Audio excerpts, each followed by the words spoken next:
चुकी है। कोरोना से सही हुए मरीज ब्लैक फंगस को लेकर चिंता में है। उन्हें खुद कहीं ब्लैक फंगस तो नहीं हो रहा, ऐसा भ्रम बना हुआ है। यही नहीं, आंख में मामूली खुजली भी उन्हें ब्लैक फंगस की तरफ आशंकित कर रही है।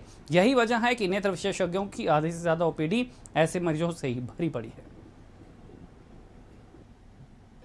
लखीमपुर खीरी जिले में ब्लैक फंगस यानी म्यूकरमाइकोसिस के 4 केस कंफर्म हो चुके हैं, जिनमें से एक की मौत भी हो गई है। अभी लोगों में तमाम तरह के सवालात हैं कि आखिर ये म्यूकरमाइकोसिस है क्या और किन लोगों को हो सकता है। ऐसे तमाम सारे पेशेंट्स भी लगातार आई सर्जन्स के पास जा रहे हैं। हमारे साथ इस पर बातचीत करने के लिए शहर के मशहूर eye surgeon doctor Imran Khan साहब हैं। डॉक्टर साहब, एक लोगों में काफ़ी भ्रम की स्थिति देखी जा रही है। लगातार आप लोग के पास भी पेशेंट्स आ रहे होंगे, तो उनके भ्रम को आप लोग किस तरह से दूर करने की कोशिश कर रहे हैं? देखिए, सबसे पहले तो म्यूकरमाइकोसिस क्या है, जैसा आपने बताया। म्यूकरमाइकोसिस एक फंगल इन्फेक्शन है जो ज़्यादातर नमी की वजह से पनपता है, या बॉडी में जो बॉडी की हमारी इम्यूनिटी है वो घट जाती है, उसकी वजह से होता है। अभी तक जो यहाँ पर पेशेंट आ रहे हैं वो ज़्यादातर जो कोविड से रिकवर हो चुके हैं, और वो पेशेंट आ रहे हैं अगर उनकी आँख में कोई भी दिक्कत हो रही है तो उनको यही शक हो रहा है कि कहीं हमें ब्लैक फंगस तो नहीं है, तो वो आ रहे हैं इस टाइप के पेशेंट, और काफ़ी मात्रा में आ रहे हैं। मोर देन 50-60% पेशेंट ओपीडी के ये प्रॉब्लम लेके आते हैं। अमूमन 10-12 पेशेंट डेली इस टाइप के रहते हैं कि हमको कहीं ब्लैक फंगस तो नहीं है, ये उनकी क्वेरी रहती है। और ऐसे भी केसेस देखे गए हैं जो ब्लैक फंगस के हुए भी हैं। 3-4 पेशेंट ऐसे हुए हैं जो सस्पिशियस थे, कंफर्म तो उनको नहीं कह सकते, कंफर्म करने के लिए फर्दर और इन्वेस्टिगेशन की ज़रूरत है, पैथोलॉजिकल रेडियोलॉजिकल इन्वेस्टिगेशन की ज़रूरत है, तब कंफर्म होगा।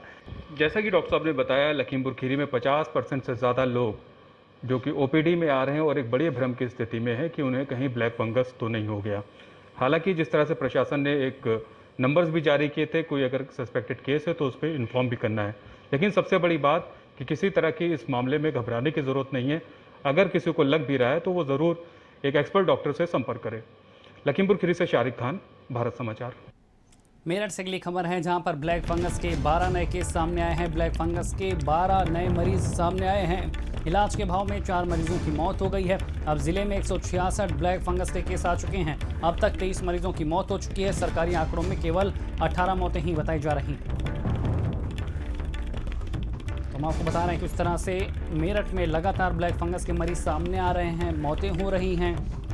सरकारी आंकड़ों में केवल 18 मौतें बताई जा रही हैं। मेरठ से खबर हम आपको बता रहे हैं, ब्लैक फंगस के 12 नए केस सामने आए हैं। ब्लैक फंगस के 12 नए मरीज मिले हैं। ज़्यादा जानकारी के साथ संवाददाता नरेंद्र हमारे साथ जुड़ गए हैं। नरेंद्र, लगातार मेरठ में मरीज सामने आ रहे हैं, आंकड़ेबाजी का खेल भी यहाँ चल रहा है।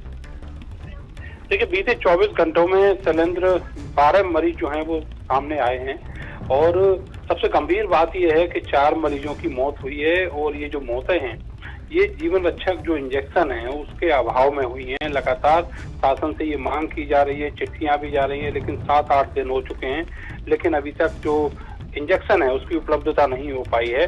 सीएमओ ने भी चिट्ठी लिखी है सीरम को, लेकिन वहां से भी कोई जवाब अभी तक नहीं आया है और ना ही इंजेक्शन उपलब्ध हो पाए हैं। जो कॉलेज है उसमें 70 से ज्यादा मरीज भर्ती हैं, और अलग अलग अस्पतालों में भी बहुत सारे मरीज भर्ती हैं। जो सीरियस मरीज हैं उनकी संख्या 9 से ज्यादा है, और लगातार मौतें हो रही है। 23 लोगों की मौत अभी तक हुई है, लेकिन सरकारी आंकड़े में इन मौतों का आंकड़ा केवल 18 है, और जो बाकी की मौतें हैं वो यहाँ से रेफर करने के बाद जो हुई हैं उनको अभी जिला प्रशासन और स्वास्थ्य विभाग गिन ही नहीं रहा है। तो हालात ऐसे हैं कि दवाएं नहीं हैं, तो इंजेक्शन के बिना कैसे आखिर जो अस्पताल के डॉक्टर हैं वो इलाज करें। नरेंद्र, तमाम जानकारी देने के लिए आपका शुक्रिया। तो मेरठ से हम आपको ये खबर बता रहे थे, जहां पर किस तरह से लगातार ब्लैक फंगस के ज़्यादा मरीज सामने आ रहे हैं।